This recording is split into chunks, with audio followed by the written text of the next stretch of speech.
It's Divas That Care Radio. Stories, strategies, and ideas to inspire positive change. Welcome to Divas That Care, a network of women committed to making our world a better place for everyone.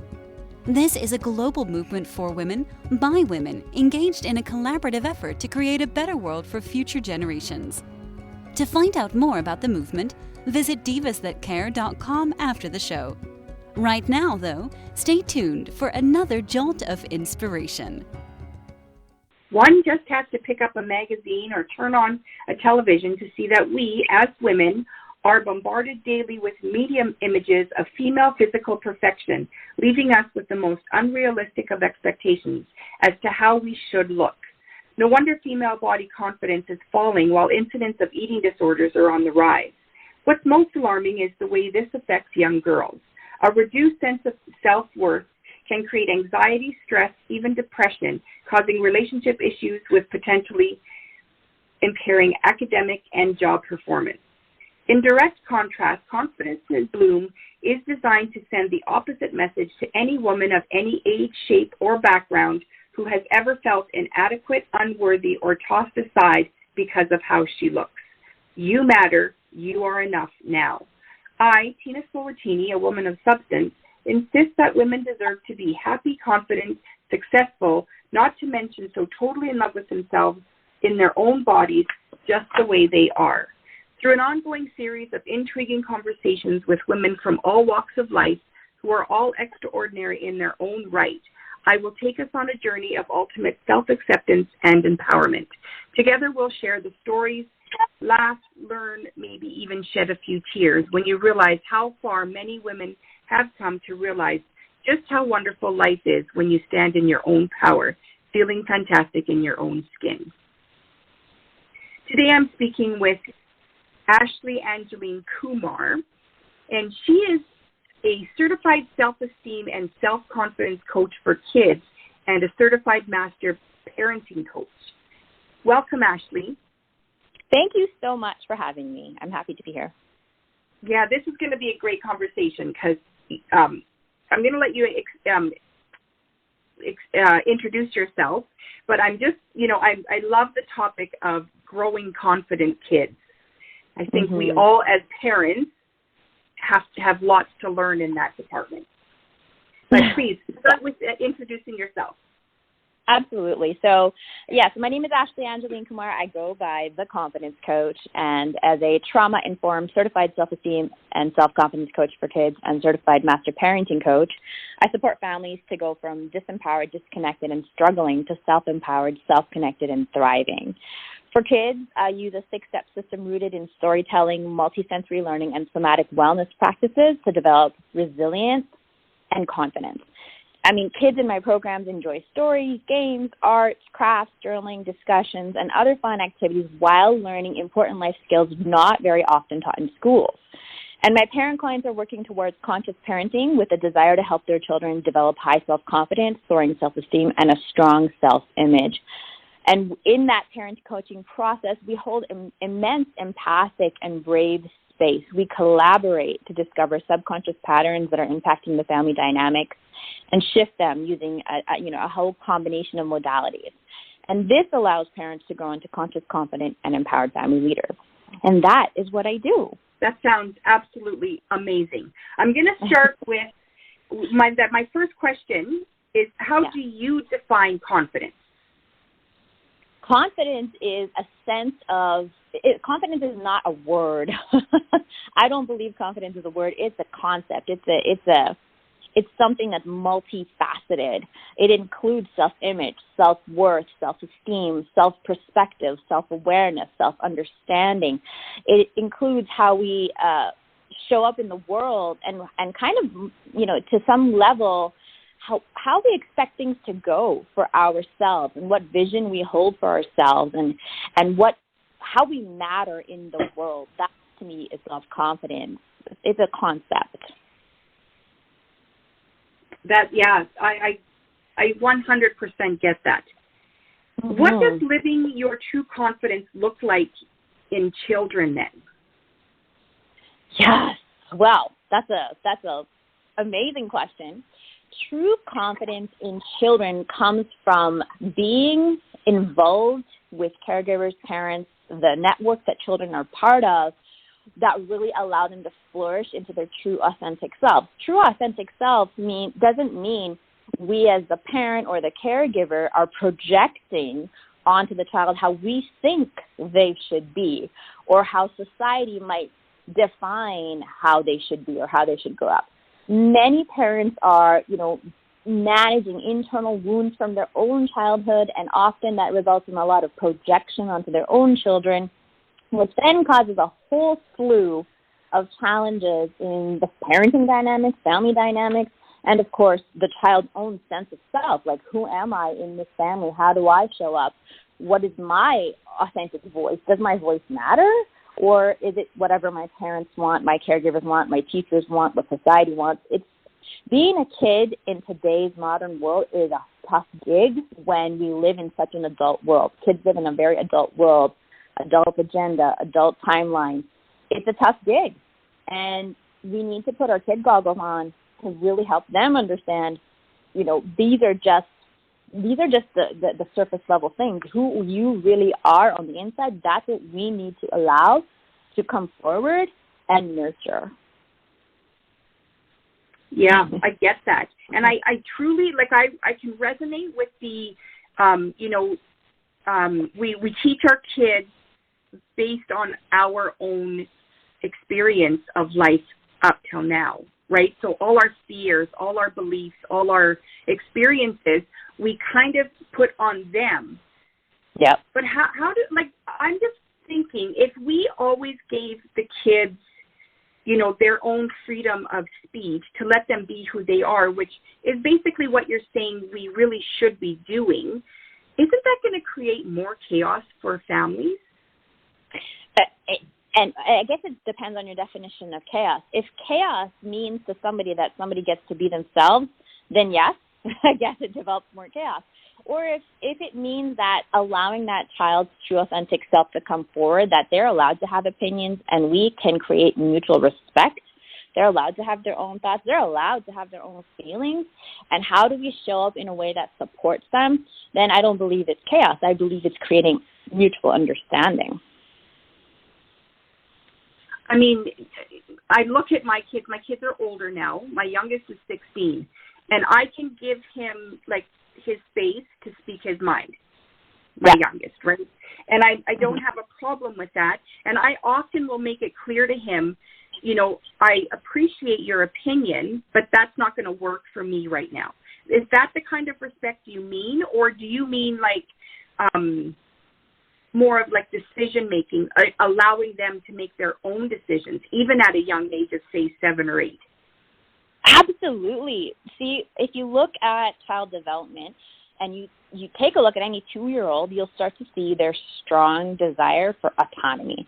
So something I work with clients on is helping them understand core human needs, and most parents don't even know what they need in different situations. So I help them understand what are some of the core human needs, and autonomy is a big one, and it shows up right from toddlerhood. They want to do it, and they want to do it their way.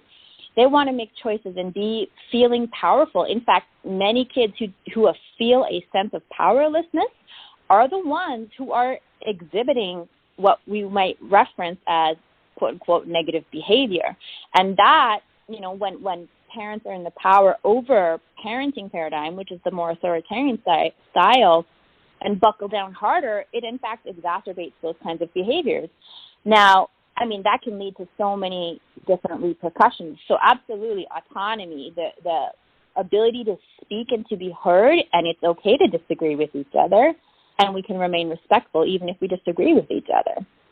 And I think that's what you're trying to get at. So it's our understanding our core human needs as people, as individuals, and understanding how our kids have the same needs to speak up, to be heard, to have a voice, to make decisions, to feel powerful. Right.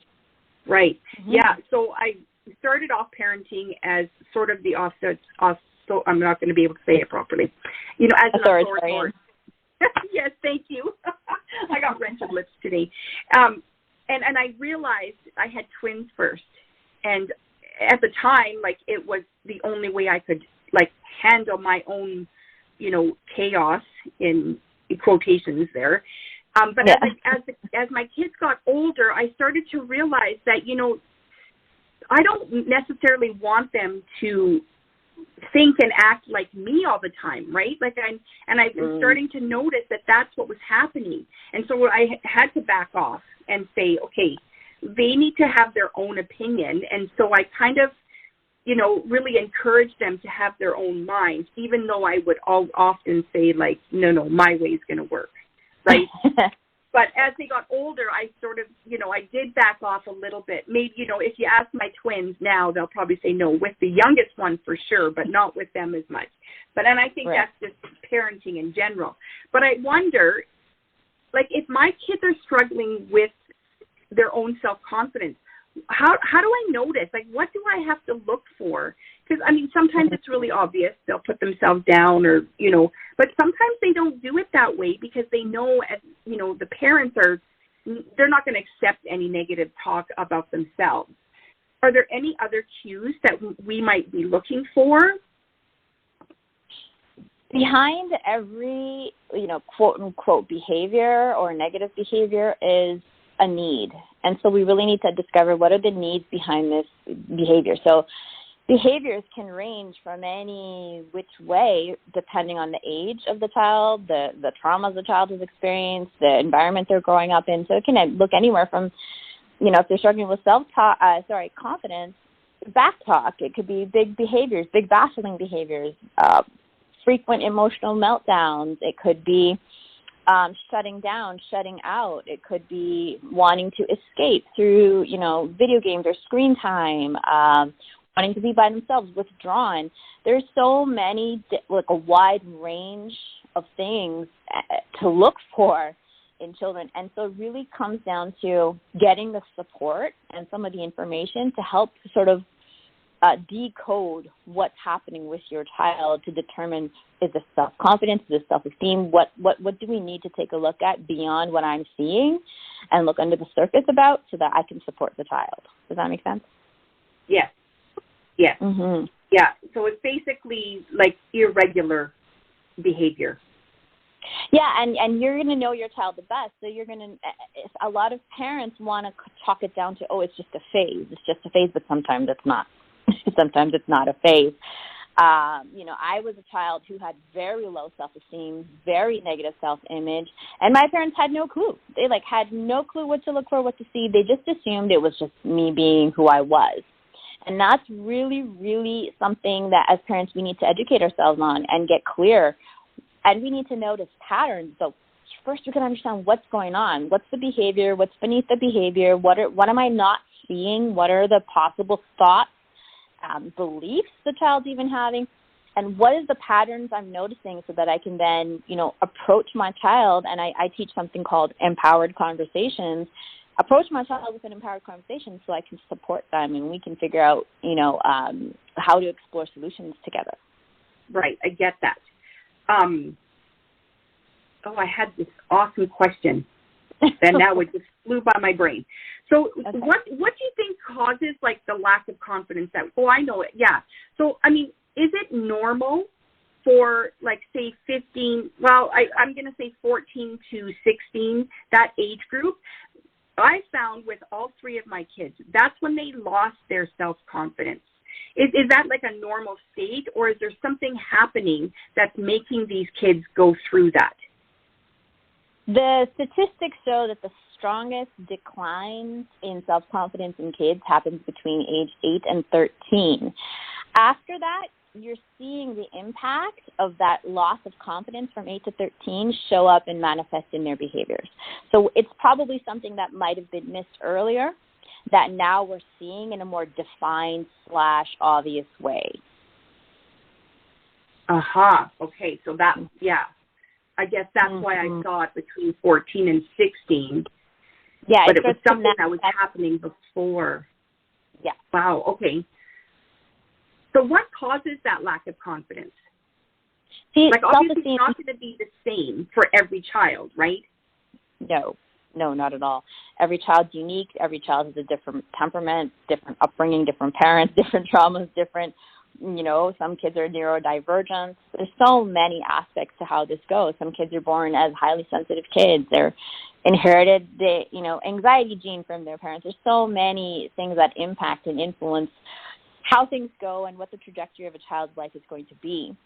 But I'm going to say all of this starts in infancy. It doesn't start, we start to see the impact of being part of the regular world between 8 and 13, and kids are really like starting to compare themselves and look around and starting to develop a sense of self while navigating a very complex world.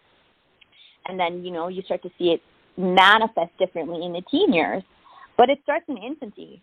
Are we offering the tools, the strategies? Are we using those tools and strategies that we might not have yet? We need to learn and develop and understand about child development, neuroscience, attachment science, nervous system science, all those things that I work with with my clients on to help support the child right from infancy. I was a parent who didn't have those tools. I didn't know that, except when I had kids, that's when it was like, oh, wow, all my past is coming up, all my stuff is coming up. I don't want to, have my children go down the same path I went. So what do I need to do? How do I need to do this differently so that they have a different experience? And everything I have learned and understood is it starts from infancy. It starts from even pre-birth in utero. But definitely when you have the child in front of you and they are there and part of your life now, it starts right from there. How do we speak to them? How do we attune to them? Brain science, when you look at mother and infant or parent and infant, even attunement and attachment starts developing right from birth. If a baby is looking at you and cooing and cawing, and then they look away, that's the child's cue. I need to take a break right now. But many parents are like, they try to get in their child's face and they want to laugh or they want to giggle or they want something to come from that child that feeds them and nourishes them as the parent. The child might be needing a break. So that's an example of attunement and developing attunement and quality secure attachment right from infancy. So it starts young. So we can start empowering our kids from a very young age to develop, emotional intelligence, understand their needs, and vocalize them, understand what self-esteem is, understand what self-confidence is. This is all stuff we didn't learn in schools, really. We learned all the academic stuff, maybe a couple classes here and there on self-esteem, but really we didn't get a lot of tools and strategies when we were in school. So this is the kind of stuff I work on with kids, and it starts young, and it's never too late to start, and it's never too early to start. Right. I agree with that. I think especially if you were a teenager with, low self-confidence and low self-esteem, you will bring that into your adulthood with you.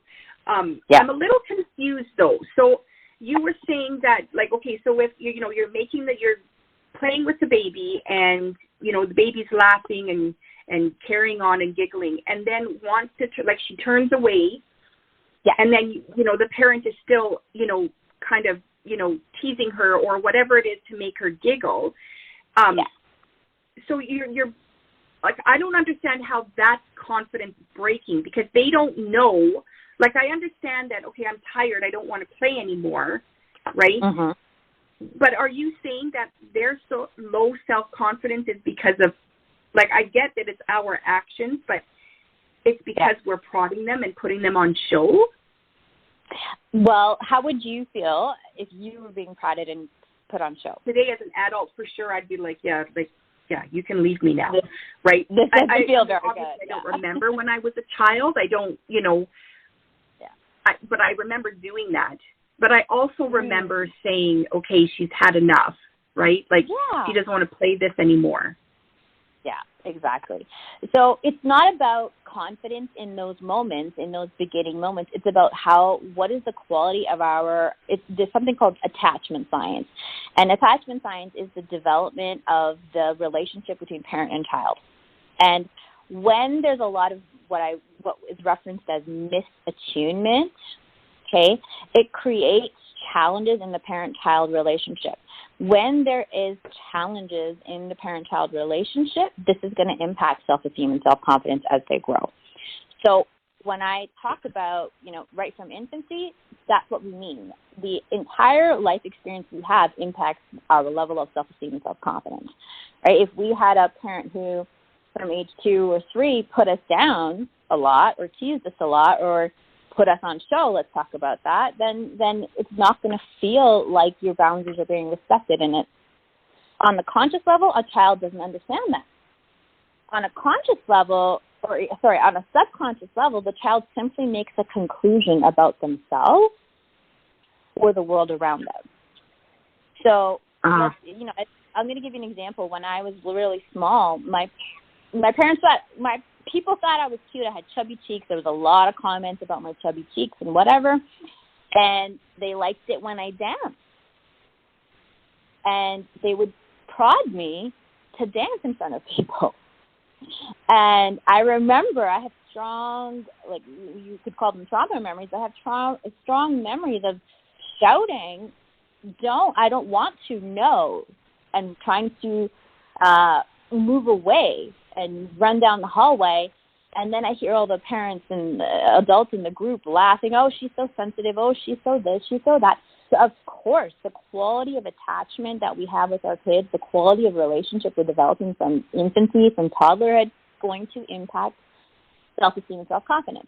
I'm not sure if you or your listeners are aware, but we develop our core beliefs about ourselves and how the world works by age 7. After age 7, there's something called the confirmation bias, which kicks in. I mean, it's always there, but it kicks in pretty strongly. And between 8 and 13, we look for evidence to confirm, or, evidence in our environment and what we hear and what we take in about who we are, what people say.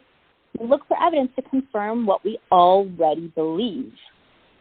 So if a child believes I have to put on a show, this is essentially what we would call in the adult world people-pleasing, to be loved, to be seen, to be heard, I need to do that, they will develop that belief. And it's a subconscious belief. They don't know they have it. The subconscious is, Dr. Bruce Lipton, if you take a look at his work, the first 7 years is like living in hypnosis. Everything we take in is developing what we call neural pathways in our brain, forming our brain and our life experiences. And from then on, we build on that.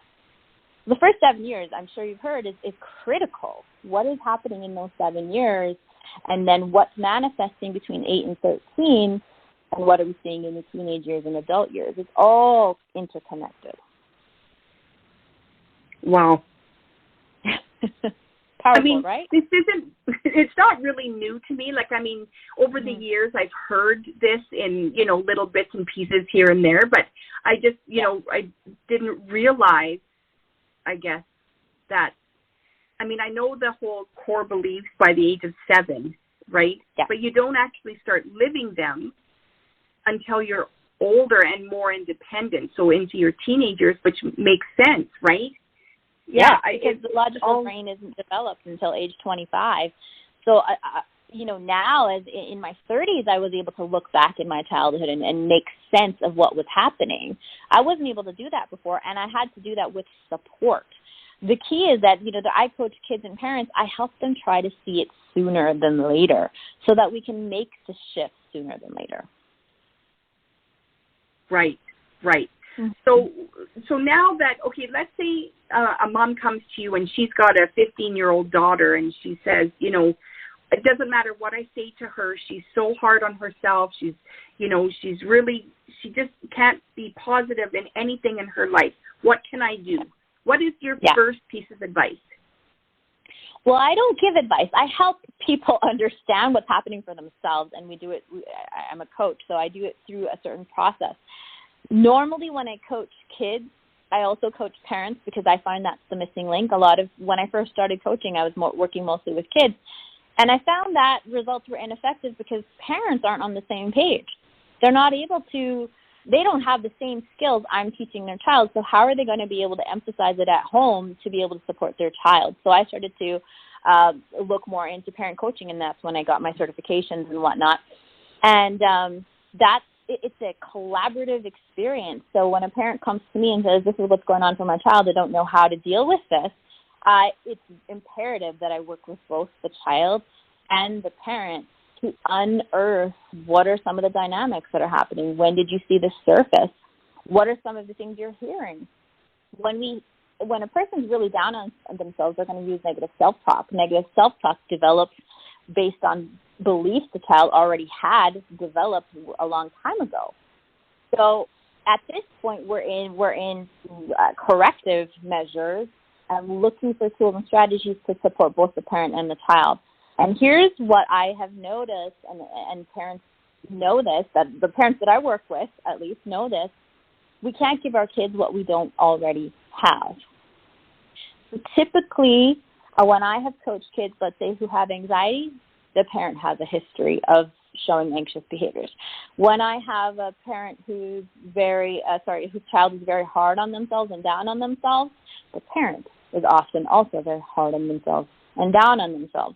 So we need to support both of them to really start to see the shifts happen. It's not one or the other. It's let's collaborate, let's understand, let's create coherence, and let's find a way to support you. I hope that makes sense. Yeah, totally. So when a parent comes to you, that parent or couple needs to be open to not necessarily criticism, but they need to be open to what your opinion is about what's really happening. And they have to be willing to change, because if they're not willing, because, let's face it, some of us parents think that we're perfect and we couldn't do anything wrong. Something else is wrong with my kid, right? So if you're not open to change, then your coaching is not going to help them. I don't think anything would help anybody if they're not open to ready to receive to some degree. Sometimes it takes a few initial sessions to really understand what I'm offering is not my opinion.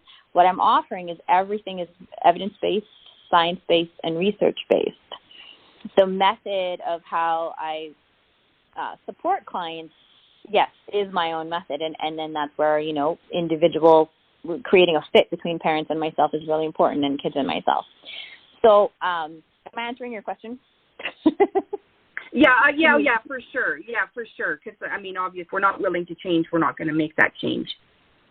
Yeah, it's a moot point in a sense, and it does, though, take a little warming up, because whenever we do something new, the neuroscience, we have these things in our brain called neural pathways. Neural pathways are formed by all of our experiences. If you've never been coached before, if you've never been to therapy before, if you've never done any one particular thing before, there's going to be a natural nervousness, a natural apprehension, a natural even fear, because we're stepping outside of our comfort zone. We're going to be a little vulnerable, perhaps. And that's why I said we hold in my coaching programs with parents and kids immense empathic and brave faith. There is no judgment. There is no shame. This is not about telling a parent, oh, you're doing all these things wrong. Absolutely not. It's about creating coherence about how our patterns are showing up and how they are impacting our children, and how we can support both of those parties, the parents and the children, to create what they want, the peaceful, healthy, resilient, high self-esteem, self-confidence dynamics in the family and individually. And, if someone's resistant, I have training in working with client resistance as well. Resistance actually shows up as a protective mechanism. If we're resistant to something, it's not about turn away from your resistance or just ignore it, just pretend like it's not there. It's understanding, hey, this resistance is, we soften to the resistance. This is trying to protect me. It's brand new. I'm a little vulnerable here, talking about my parenting, talking about how I was parented, talking about what my child's going through. Of course it's vulnerable, and resistance can show up. And sometimes that's strong for some parents, and sometimes that's, little by little for some parents showing up in resistance. Resistance is protection. Right. It's our body trying to say, hey. Yeah, so body trauma. And this is sorry, a little foreign. I keep cutting you off. No, that's okay. I would also think that also can create a stronger bond between the child and the parent when the parent is willing to show that vulnerability. Oh, yes, absolutely. I've had parents who will tell their children, I'm doing coaching with Ashley too. You're doing coaching with Ashley, but I am too. And some of the kids are like, why, Mom? You're such a great mom. You don't need anything. And the parents are really clear. I want to be better. I want to learn how to support our family. And there's new information here that I didn't know before, and it's fantastic. And they're vulnerable. And the child is like, oh, wow. And you know what that does? Teaches the child we can always learn. We can always grow. We can improve. And, hey, I matter to my parents. Right. They're willing to do this work. That's for me. Freaking, imagine, I can't imagine, as a child myself, I didn't experience that. So if I had, my parent was vulnerable enough to say, yeah, I'm in therapy, yeah, I'm in coaching, yeah, I'm taking this course so that we can all be better as a family and have those peaceful dynamics. I would be exhilarated as a kid, like, wow, my parent is doing that. That's super cool. And what an inspiration to the child that no matter what age, we can always learn and grow and improve. Yeah, I love that. I really love that. I love that, it just creates a stronger family bond. My family is my number one thing, right? So to me, if my kids wanted to, to do some kind of family coaching, I would be first in line. I'd be like, yeah, let's do it. My kids are bigger now, so they're like, because now they're at the age where I'm just the mom and I don't know anything. Right? And I get that, right? I totally get that. But they always come to me when they have problems, right? So, I thought you don't need me, right? Yeah, we want to create safe space for them, that they're safe enough to come to you. A lot of kids don't have that. A lot of kids grew up like me, internalizing their problems, imploding. Nobody knows that I'm imploding on the inside, but I am. And this happens day in and day out to tons of kids. And parents don't know what's happening. It's important that we create the safe space, the vulnerable space. But how do we do that? First, we got to be vulnerable with our kids. Right. Yeah, I 100% get that. Oh, Ashley, this has been awesome. I've loved this conversation. I wish I would have known about this when my daughter was younger, because she really needed some, I did some self-love coaching with her, but, when it's your mother, it's not quite the same. But she, I guess I want to say typical teenagers, because I remember as myself as a teenager, I went through it. All my girlfriends went through it, and I saw it in her, and I thought, how do I help this child, right? I did what I thought was best at the time, but I know now there was a lot more I could have done. So I'm so grateful that there are people like you that are willing to help families out with this, because it's a well-needed job. Absolutely. The statistics show, people are improved. Awareness is improving about kids' mental health and emotional health and wellness, and yet the statistics are showing that things are getting worse. So there's a gap, and that's where I want to show up, because I was part of that darn gap when I was a kid. And I want to be part of the narrative that shifts that for generations to come, from my kids and their kids and other kids that I get to support and their families, to really see what's happening and understand how to shift that for developing self-confidence, self-esteem, high self-worth, positive self-image, and all those pieces. Yeah, exactly. Well, I am so grateful that you're doing this. Thank you so much for joining me today. Maybe you could tell us what your social media handles. It's going to be in the show notes, but if you just want to mention them. Yeah, absolutely. So on Facebook, my Facebook page is at The Confidence Coach. I think it's at The Confidence Coach YEG. The Instagram handle is at The Confidence Coach YEG. Same with TikTok. It's all the same handle. So it's at The Confidence Coach YEG. And, those are pretty much the same handle all the way around. I do have a private Facebook group that people can join as well for support. I do a lot of videos on there and share videos on TikTok as well.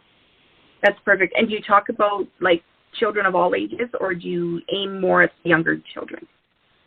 Well, I focus a lot on how we can show up as parents because I have a lot of kids, parents with all ages, right? So it's important that I help support all ages. I range from videos that talk about 2-year-olds to, 16-year-olds. That's perfect. So that's perfect.